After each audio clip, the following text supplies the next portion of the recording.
Hey YouTube, just thought I'd show the 55-gallon African Cichlid tank. This is one of the tanks that I've kind of kept off of the videos just because nothing really changes with it. Occasionally I'll throw in a cichlid here and there, but otherwise it's about it. I'm going to give you some information, some extra little knowledge for those of you keeping cichlids, and show you the tank. So let's get started. Alright, so this is a tank where kind of, as the weeks go by, maybe one or two African cichlids are added to the tank. Now, a lot of people may be looking and going, wow, overstocked beyond belief. There's no such thing. You're talking about African cichlids. Now, the problem a lot of people have is they buy 3 African cichlids, 2 of them game against the third one, kill it off, you got 2 left, one claims dominance and kills off the other. You're now stuck with 1 African cichlid, and they automatically think, I can't put any more cichlids with him because he's so aggressive. Wrong. This is something where people automatically back off and think that African cichlids are the worst fish to keep because you can't put anything with them. You can put other African cichlids with them perfectly fine. However, you have to put more than just 2 with the one you have. You have to stock the tank and you have to make sure that every single one of them has a place to hide.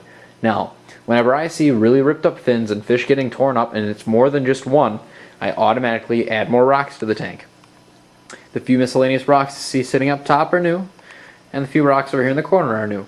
All of these are new hiding spots for the African cichlids. Now, in this tank, there's probably about 30 fish inside of it right now. The majority of them are African cichlids. 2 of them are hybrids, well, and one of them is a blood parrot. So, it's not like, it's all just African cichlids. I mean, I've got somewhere in there some convicts too, which I'm not really a fan of, but they work out. They're also not Africans.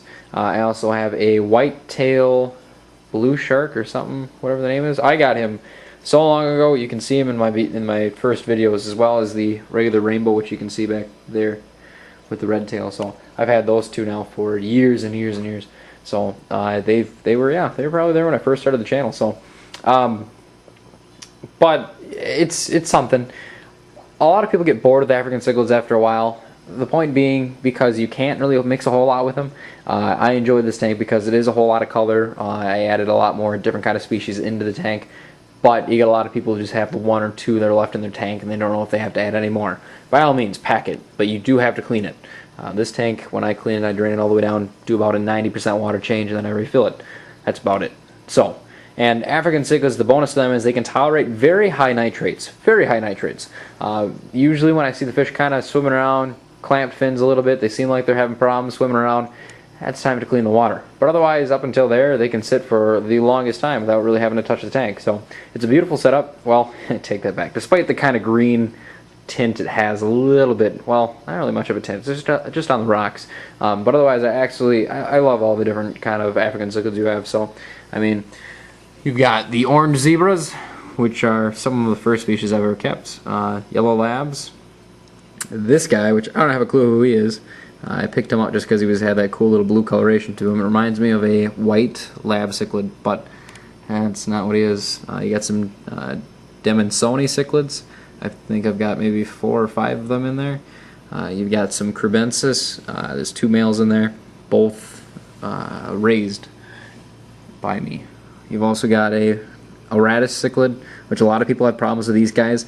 Usually the males, when they blacken out like this, they originally start as yellow with white and black stripes, but males will darken up like this, and usually a lot of people have problems with them with their aggression. So, you also have some Solosi, which is the male in the back, who's kind of blue, looks similar to the Demonsoni, just a little bit more different in the body shape. There's a female right here. This is a female, so they all start out with this coloration, but then as they grow older, the males will turn blue. So, you got a turquoise jewel cichlid, which I've had for a long time as well. He's probably the oldest inside the tank. Oh, I take that back.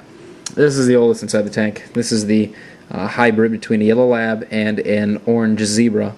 So I've had him for a long time now. Very cool looking fish. I also have his child, which is hiding back there.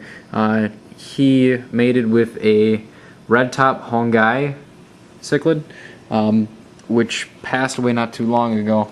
I don't know, passed away probably about a year and a half, maybe 2 years ago. But she left with 1 kid.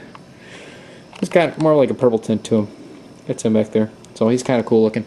I know a lot of people are like, oh, they're hybrids, ew. But you know what? For an African cichlid setup where you're not going to do a whole lot with it, you're not trying to breed everything, it's kind of cool. So you also got a dolphin cichlid, which is the bigger male. You got a peacock cichlid, another good sized male. The blood parrot in the back corner. And, well, some miscellaneous convicts just chilling out. Convicts were kind of just like fillers. They're kind of there. So, but otherwise that's it. I mean, that's all it is. Oh, I also have some, oh God, this girl I've had for the longest time. It's an albino. I don't even remember the name. I don't remember the name. It's from way back when I used to breed them. I had like 2 males and 3 females or something like that, and I used to breed them all the time. So I've got 2 females, I believe. Either that or it's a male that it's not showing a whole lot of color. So there's another female or male. So, and some random albino African cichlid. So he's also a little newer. You've also got some miscellaneous, like I don't know what the hell that is. There's some other darker ones, like I don't know what that is. There's another one that's close to his size but a little bit more colorful. I don't know what those are. They were just kind of added. So I thought they would color up a little bit more, but it wasn't the case. So, but yeah, that's the African cichlid setup. More the merrier, as long as you make sure you're keeping it clean and make sure you always have hiding spots. I recommend it all the time. A buddy of mine has a 30-gallon African cichlid tank. He's got 4 fish in there and he's got 2 hiding spots. I can tell you what, if you're fighting for a house, either A, your neighbor has to make sure that he allows you inside that house, or B, you're going to have to kill him. So think of it that way. Another way to look at it is if you're out in public and you're after one person, well, that one person can be easily found if there's no one around. Now, if you add a bunch of people, say you add a crowd of 30 and he's hiding inside that crowd of 30, well, guess what? It's going to be a lot harder to chase that person through that crowd and keep up to them because you can't do that. Same thing with the African cichlids. They'll chase after another guy and he'll blend in with the rest. And then they get confused and they back off. So it's more like a chase you around the tank. Now, have you have like 2 or 3, well, it's easy for that one to follow after that other African cichlid and just tear them to shreds. It's not that difficult to catch up to one fish that's just sitting there when he's in this little box. So pack it the best you can, and make sure it's clean. That's about it. So otherwise, that's the African cichlid tank. I hope you guys enjoyed the video. I do plan on updating the basement with the whole, what do I call it, the fish room. So I'm just draining tanks and moving tanks around and swapping things out. So big changes, should be an exciting video, but I will see you all next time.